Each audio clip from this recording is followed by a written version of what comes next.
Today's guest is Jairek Robbins, a high performance coach, a keynote speaker, a corporate trainer, founder of Performance Coach University.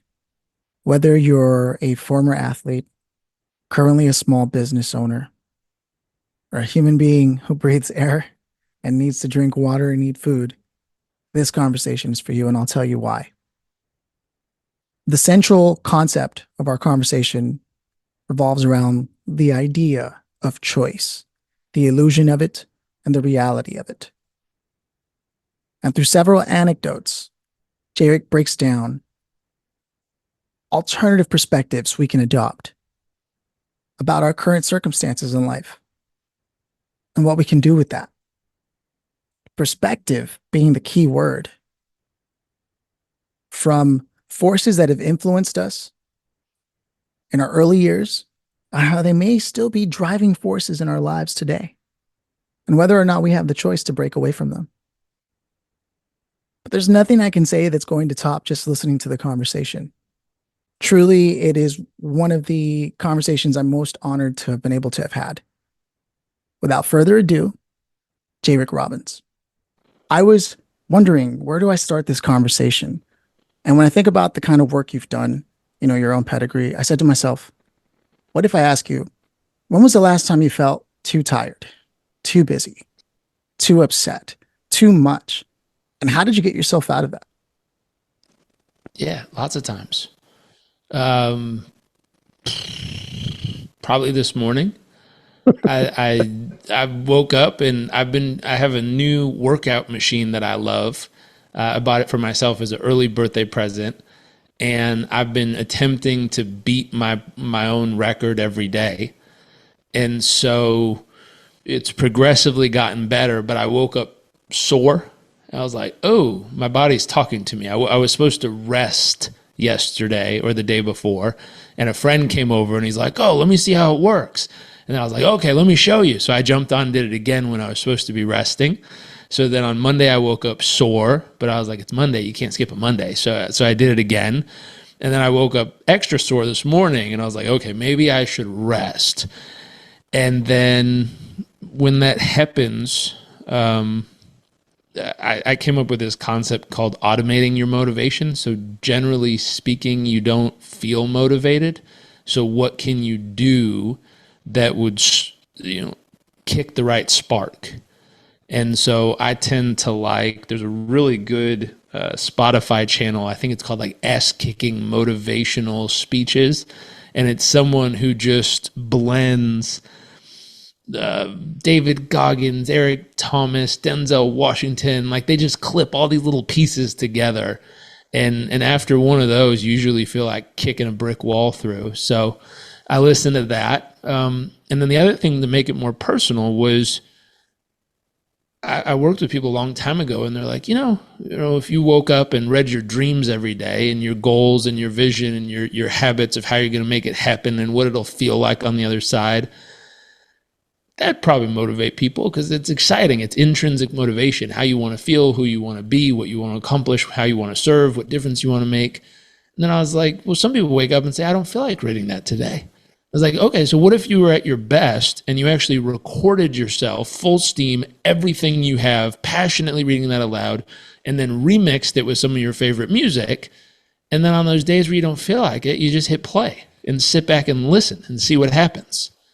And again, so that's a more personalized version. You can listen to other people's speeches, which are sometimes exciting, or you can listen to your own speech about what you really want, who you really want to become, and how you want to feel, and what you want to do, and what difference you want to make. And so generally speaking, I look at those. And with our devices nowadays, I mean, even if you had an old school shuffle, you could still just hit play and listen.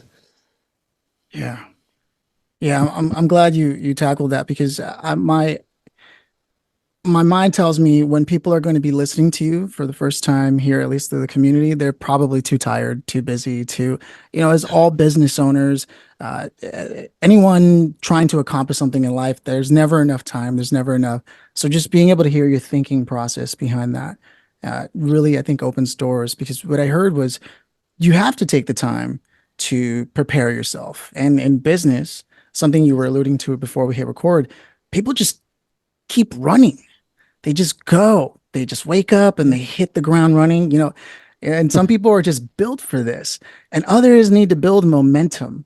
Do you find that to be the case, that some people who are just built for this, things go the way they go? There's something about their genetics or something like that. And then there are other people who need to like get into a state, need to is this, in your experience, having worked with as many business owners as you have, is this something that you've found to be true?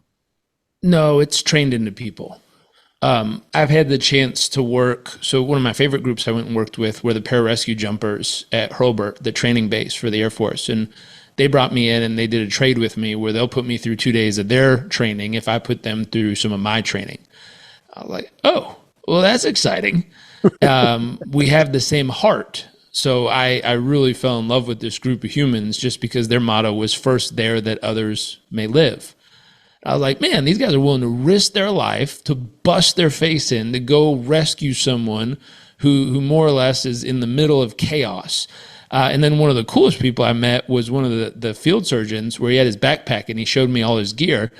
And I was like, this dude can do open surgery, like real surgery in open fire, heavy combat conditions, total chaos to save someone's life. I was like, it's one thing being a doctor and just think of all the stress that comes with trying to do that in an operating room in a safe, quiet, sterile environment where everyone's working together. It's another thing trying to pull that off while being shot at. Like, I was like, that's amazing. And I talked to them of how they felt and some of the moral dilemmas they deal with, where he's like, hey, when someone gets a major injury, I decide how much of this I give them. And if I give them enough, they'll feel some of it, but they'll have the memories. If I give them more, they won't remember anything and they won't feel anything. And he's like, that's kind of a moral challenge I have to deal with every time a situation happens, of what's the right amount and what's the right thing to do with people. So they have moral challenges, they have physical challenges. There's an emotional side to this, that even though these humans, they showed me their board of active people, and they had green, yellow, and red. And one of the things one of the guys said that really struck a chord was, even though we can get them back to green physically, mentally, emotionally, after so many tours, they'll never be the same color green again. Oh, wow. Wow. That's interesting. Like, they will be a different shade of green based on what they've gone through. And it's very difficult to get them back to the original green. There'll be a different version of it. Even though they're green, they're not really all the way back to where they were. And so I hear these things and I look around and talk to some of these guys and I was like, well, were you just genetically born to do this? No, maybe a bit of a competitive spirit, but no. I was like, were you a swimmer before you got here? That was one of the favorite things. They drown proof me. So they tied me up and taught me how to bob for 5 minutes, which was fun. Luckily, I do like the water. They had snorkel drills where they'd block my snorkel and push me underwater so I couldn't get a breath, and all the fun stuff. And I thought it was fun, but it was obviously serious training for them.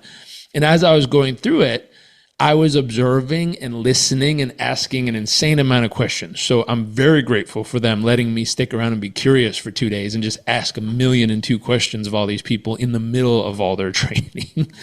But the thing I was looking for is this group of people somehow special? Are they unique?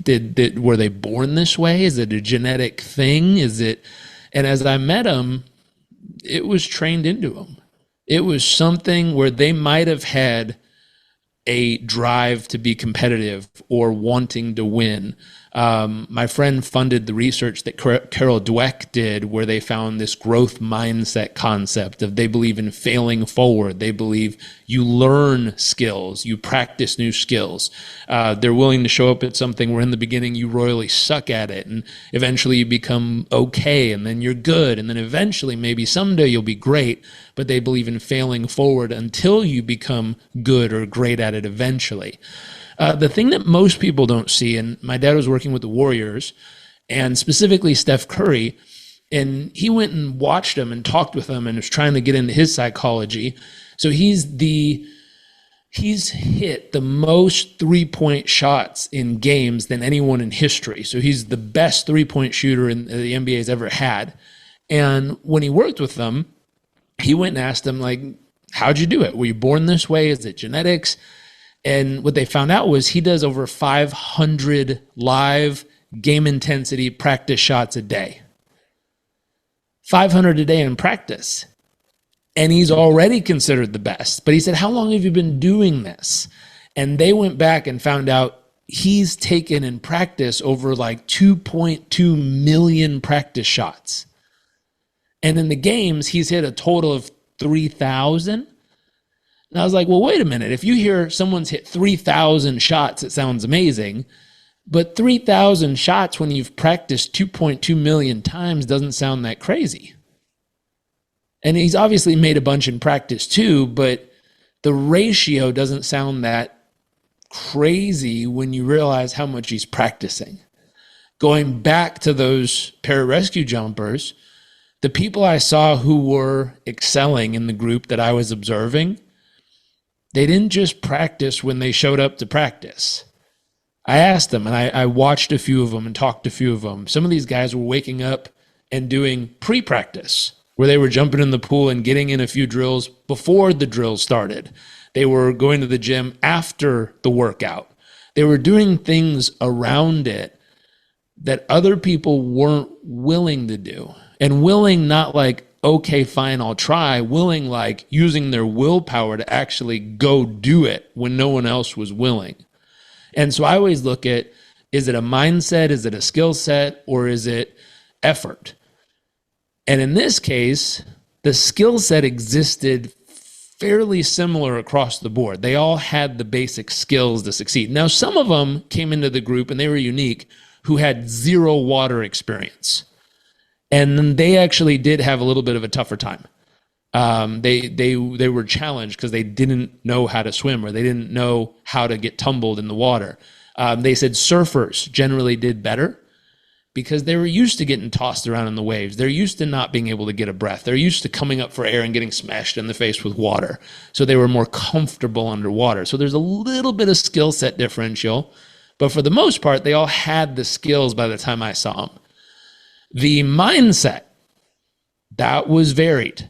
Like when you actually work with people and you hear their mindset, what their upper limits are, what their lower limits are, if you've read the book by Jim Collins, he talks about a 20-mile march, what is their rhythm that they'll push themselves to do? How much do they believe they're capable of? And if you can expand someone's mindset and help them reorganize their identity statement of what they believe is possible for someone like them, if you can expand their identity, you'll easily help them expand into a new version of results for themselves. And so the mindset issue is sometimes a little bit of a thing, but then effort was usually the differentiator. Because you could get someone who has less skill, who mentally doesn't know the difference between a better version of themselves and a worse version of themselves. They just kind of show up and do what they can, but they're willing to out-effort everybody else, and they'll go right past them.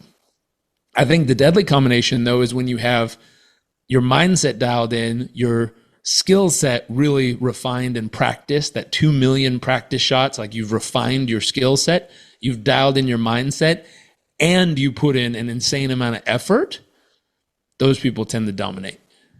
One of my favorite friends runs a course, SEAL Fit in San Diego, where the purpose is, like Mark told me, when people arrive, the very first thing they have them do on their 50-hour crucible experience is hold a 30 to 45-minute plank.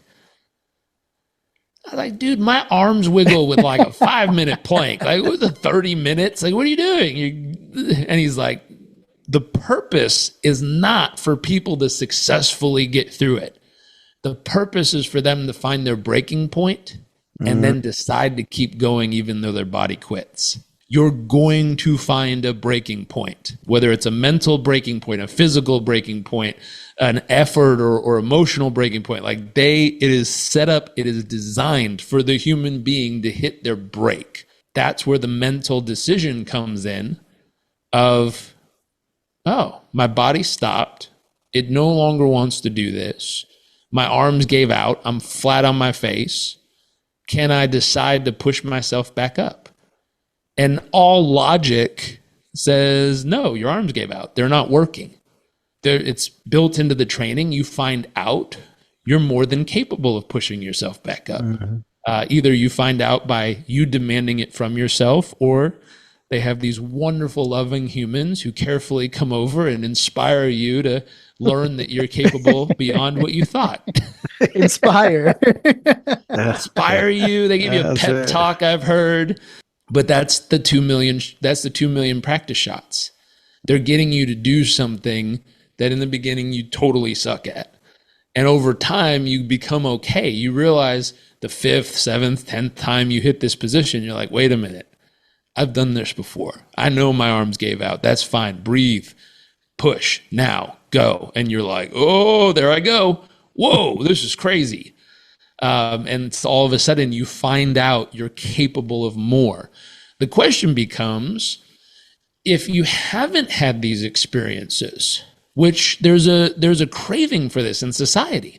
There's these groups, there's SEAL Fit, there's what was that other one called? There was another one that popped up with dads. There's layers of these popping up where men mostly, but some women, but people feel compelled, called to go to these things, to find out what they're made of, to push themselves to the brink physically, mentally, emotionally. And I've had lots of friends go through these and come back and say, that was life-changing. Like that breaking point to find out I could do more than I thought was life-changing. There's a craving for this. People want to find out. And if you study I'll stick with just men for a second, but if you study, there's a book called The Amazing Development of Men. And there's a stage of life we go through where we're deeply curious on what we're capable of. We just want to know what we're capable of. We're not chasing a goal to chase a goal. We're chasing a goal to find out if it's possible for someone like us. And so the truth is, it's not about the goal. It's about finding out if someone like us can do something like that. And no matter how many that's we do, we want to find out if we can do the other one. And so I always call it scaling mountains, and all of us choose what the mountain is in our life, whether it's business or money or girls or muscles or whatever. Like, we have something that looks like a mountain worth climbing in our life. And there's this insatiable desire at this stage of life to climb it. And no matter how many times we hit a peak, like you stand on the top and you look out and you go, ooh, Fuji, I'm going to do that one. And you just go. And then you're like, wow, Mount Shasta, let's go. And like, you keep running at mountains. At some point, though, every man has an experience where you hit the thing you were dreaming of or striving to do it. And you stand there and you look around and you realize mountains only have a few things: thin air, a great view, and a walk back down. That's all that exists there. And all of a sudden we have this feeling in our chest of like wanting something more. There's got to be something more than just a thin air, a nice view, and a walk down. And we start craving this feeling of purpose, of something more in our lives. And it's usually where we sit down and we ask, why am I here? And the phrase is, what is worth investing my life into? What is worthy of investing my life into? And we hunt for this thing, and whatever we find or hope it is. There's a phrase I heard in the book, which is, men don't try, we do. And if something is worth investing our life into, we invest our whole being into it. It's not a sampling to find out if it's a good idea. It is a true investment of mind, body, spirit, and emotions, all in. And when you do that, you feel alive, as long as it's a worthy cause, a worthy purpose, something that's worth investing your life into. You will not get those moments back. So you are investing into that. At some stage, usually 45, 55, if you've accomplished all that you set out to accomplish, there's a moment where you stand an inch taller than you've ever been. You feel stronger than you've ever been. You feel more accomplished than you've ever been in your life. And then there's a moment where it's like someone took a needle and like popped the balloon, and it was like tss, and you see men's presence, their physical presence shrinks a little, contracts a little. And it's a moment where they look themselves in the mirror and they ask the big question was, is it worth it?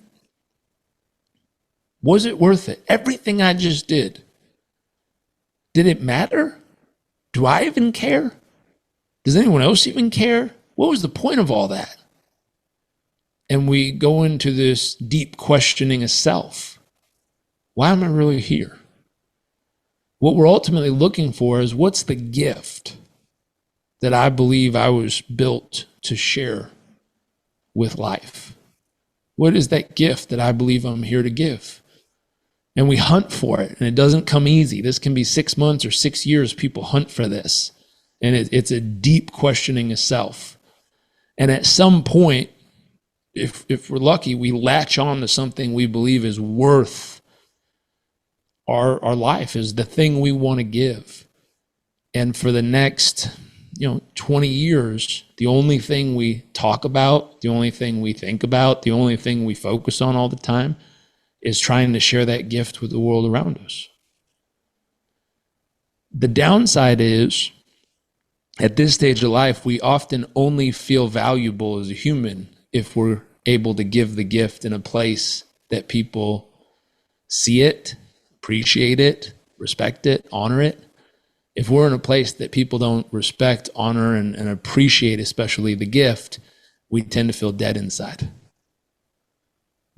Some men evolve to a next stage where they feel just as valuable, just as worthy, whether they're giving their gift or not. There's this running trend of repetition, training, self-discovery, commitment, finding what's worthy, that this current thread that's been running through this conversation.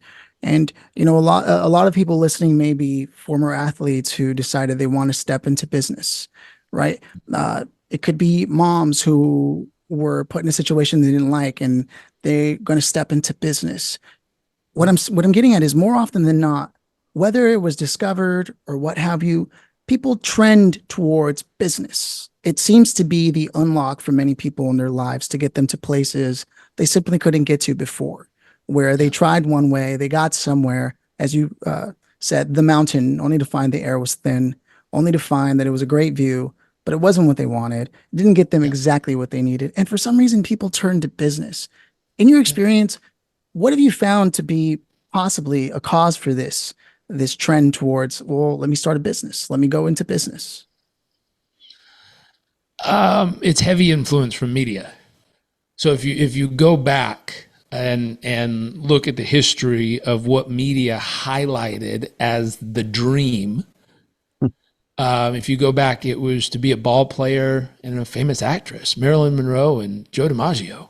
I mean, there's no better life than that. Look at their life. They're movie stars. They're famous. They're special. There's glitz. There's glamour. There's this incredible life facade that goes with it. If you've ever had the awesome chance of going through Hollywood when there's some event going on, smoke and mirrors is the wrong word, but it's pretty close. Because you stand across the street and there's like a homeless encampment going on, but you walk across the street and look which way the camera's pointed, and it looks like this magical place. It's how they make movies. You focus very specifically on this little tiny frame and make it look so incredible. But if you zoomed out, it's not that special. If you've ever been on set in any of these major studios. And so if you go back in history, it was to be a ball player and a movie star. At some point, just to catch us up, I'll do a big leap, be a baller, shot caller. There are certain songs where they were pushing to be a baller, to play basketball, football, to be an athlete. Like, that was the dream, man. If you could be an athlete, change your life. Not just your life, but you could buy your mom a house, and you could have the cars and the glitz and the glamour and all the stuff. And then if you fast forward, there was this big push on entrepreneurship. Oh, man. I mean, look at the TV shows. Look at who they're highlighting in the news. Look at the stories they're telling. I mean, you could you could build a company and be rich. But hold on, I skipped it one that's fun. In the 80s, you could drive a red Ferrari and work on Wall Street. Now you've really made it. Like the suspenders, boom. You were living the life. Like Wolf of Wall Street, you've made it. If you have a Ferrari and Wall Street with suspenders on your suit, boom. Fast forward, Zuckerberg, launch an app. You can become a billionaire if you launch an app that gets picked up overnight and you have 11 employees. You're not even profitable. Boom, billionaire. The newest one, if you can just argue with your sisters, shit, you don't even have to invent anything. I mean, if you got a mom who's your manager and you can argue with your sisters, self-made billionaire. It took me a second. Yeah. We found out it wasn't true, but God, they sure made it into the media very well. And so if you keep moving forward, then it was a TikToker. Oh man, if you can, what is it? I don't know how to do it. If you can do the dance, boom, you can get the attention of the whole world. And if you look generationally, if you go ask young people now, what do you want to do when you grow up? Many of them won't say start a business. They'll say, I want to be an influencer. Mm-hmm. I'm like, what the fuck is that? Excuse my language. Influence what? Who? I just want to be an influencer. Like I get a jet like Kylie. I could start my own makeup company. I could ball out. I get all these cars. Have the life. You're like, wow. So the generation next, or Z or whatever it is, they've been sold on the dream of influencerness. Come back to our generation, we were sold on the dream of entrepreneurship. Mm-hmm. Go back a generation, they were sold on Wall Street. And so how does that happen that a generation all leans into a similar concept, believing that's the key that unlocks the piece? The sad part is if you pull it apart, the platforms purposefully picked people and they boosted those people. They built those platforms and they picked them because others would look at them and say, if they could do it, maybe I could do it, which means they're all going to show up and try every day, not realizing that they were picked, they were platformed, the platform itself promoted and funded them, the platform built them. But it built them and showcased them in a way that caused everyone else to stare from the outside and go, ooh, maybe I could do that, which causes a whole wave of humans to try. There's something scary about the possibility and the realization that there's the possibility that everything we've done has been pre-programmed through a source or some kind of influence that we didn't know was present in our lives every day that continues to shape our behavior to this very day. And well, go backwards on that for a second. The majority of humans, not all of them, but the majority of humans, within 5 minutes of being born, you're told what tribe you belong to, religion you're supposed to have, what's possible in your life, what you're supposed to do and not do, how you're supposed to behave. So for most human beings, within 5 minutes of being born, that invisible force is called your tribe, community, family, doctor, hospital, wherever you were at. They all decide those things for you. And so I always ask people, at what stage of your adult life did you pull out a pen and paper, write down all of those choices that were made when you were 5 minutes old, look at and analyze, actually learn, study, and analyze the other options, and then make a conscious choice if that's still the option you choose to do. I haven't experienced this, and I don't know how religious or faith-based the audience or show is. My grandpa was Catholic, and he had a near-death experience. My mom brought him over to the Christian church through a friend of hers that went to Bible study, and she wanted to go. So I grew up with a grandpa who's an evangelist, and he's very passionate about sharing that. So he, from my very beginning, took me to Sunday school, took me to church, read me the Bible, had me learning from the beginning. When I got to college, one of the coolest things in the world happened. It was a Catholic university that required a class for everyone to graduate called World Religions. We had to take this class. It was mandatory. We had to sit in on 5 different religious services of 5 different religions. We had to study all the main tenets of the nine other religions. It was taught by a Buddhist monk at a Catholic university, which is interesting in itself. But I got to sit down and study all the options, or at least the big options that are out there, and then make a conscious choice as an adult. Is this still what I believe to be true? Is this still what I want to practice and how I want to go about my life with it? And then I thought about that and I was like, well, what other things were decided for me at such a young age? Luckily, I have two parents who were studying coaching tools and strategies since I was in my mom's belly. So I got lucky. My mom believed in choice. She wanted to make sure I always had a chance to choose once I was old enough to make a choice. And that thought of, I wonder if we could bring our adult children to the table. My wife and I were just talking. We have a 3.5-year-old son, and we were like, should we start teaching him about the things we believe in? And I said, I don't know if he's old enough at 3.5 to have a choice yet. He's kind of just going to get stuck with whatever we tell him. And I said, why don't we create a plan together where we start to, based on his comprehension level, based on his level of understanding and discernment and be able to make decisions, we can align certain topics throughout his life where we'll study it with him and we'll show him lots of options and we'll help him compare and contrast what's available. And that way he gets the ability to make a conscious choice at that stage of his life when he is fully able to comprehend and decide and decipher. To go back to how did we come to that conclusion? I don't know what large societal influence made us all believe that we need more choices in our life. Most likely raised without many choices causes people to value choices. Right. For sure. But that thought of, that seems, my mom helped share that concept of having a choice with me. And she grew up in a generation where you didn't have a choice. Why do you do it? Because I said so. And there's a consequence if you don't act quick. Like there's no choice there. It's someone says something and you better move quickly. Otherwise there's a consequence of some sort coming. And so she was like, no, I don't want my kid to have to feel that. That was not a great feeling in life. Why don't we, she presented me with the concept of having a choice. And so that bred into my upbringing. And now my son hopefully will get his ability to have a choice on some of the major topics in life.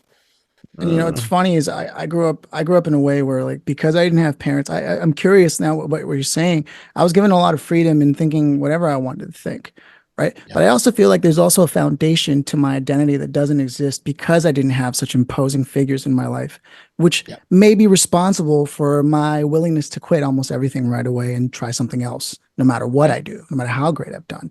And I find that, like, the most important thing from our conversation so far has been this idea of how we view choice, where it fits in our life. Are we choosing to dive deep into ourselves? Some adults never made it to a point where they took out a pen and paper and really took stock of who they are and what they believe. Yeah. And you've said something that you grew up with, something that relates to choice, that I think is a very powerful thing that I'd love to close things out on, being respectful of your time here.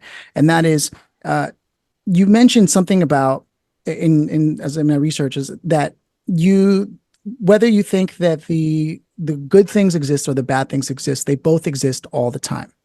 Yeah. Can you go into how you grew up and how that shaped the way you view the world? Sure. That's something I just heard my dad say 1,000,000 times. And the statement was, what's wrong is always available, and so is what's right. If someone asked you, how's life? How the last 3 months of your life been? You can look back at the last 3 months, and I'm sure all of us can identify painful moments, challenging moments, hurtful conversations, stuff that completely wrecked us, that we didn't see coming, stuff that didn't go as planned, deals that fell through, conversations that didn't line up, arguments. We can find all those things. Those are natural human experiences that happen. We can also look at the last 3 months. I'm sure we can find a moment of love, a moment of joy, a moment of happiness, a moment that was awe-inspiring, where we saw something or observed something and we're like, wow, that's amazing. Moments where things worked out better than planned, where things came to the thing we were hoping would happen, where the deal did work out, where the client did renew, where we not only hit but exceeded the target. And so the concept is, if you look back at those last 3 months, what part of that do you focus on? And we can sit with I used to say we could sit with two different people, two business owners, partners who went through the same experience, and have partner A tell us everything that was horrible that happened, and that's why the last 3 months were the hardest of his entire life. And then partner B tell us all the great things that happened and tell us that's why the last 3 months were the greatest months of his entire life. And both would be true in the same business from two partners standing shoulder to shoulder. And we go, how in the world does that happen? They run the same business. They're shoulder to shoulder all day. How did one of them have the greatest 3 months of their life and the other one had the worst 3 months of their life? And it came down to which parts they chose to focus on, because both of them went through the exact same experience. Which part of the experience they focused on brought an entirely different experience in their life. So what did they focus on? And number two, what meaning did they give it? What was the meaning they added to the focus? They zoomed in, just like Hollywood. They took their camera and they zoomed in on something. What did they choose to zoom in on? And what did that mean? Two people can have their father die, which they say when your father dies, it's the last man on earth who wanted you to be better than him. And I was like, ooh, that's a statement. Your father dies. Twin brothers. One of them says, that was the moment when everything in my life started working out in the direction I've always dreamed of. And his life was a memory, a testament. It was the foundation, the drive inside of me that caused me to turn everything on and go 10 times further than I ever imagined was possible. Twin brothers. The other brother says, the day my dad died, that's when everything fell apart in their life. Nothing else worked out. He missed them so much. And because his dad died, he lost all drive. How in the world does that happen? Twin brothers, same father. One of them was inspired from that moment by the meaning they chose to give it. The other one was devastated from that moment on because of the meaning they chose to give it.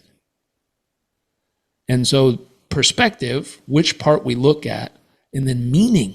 What does that mean? Does that mean it's over, or does that mean it's just the beginning? Does that mean now it's really possible, or does that mean all hope is lost?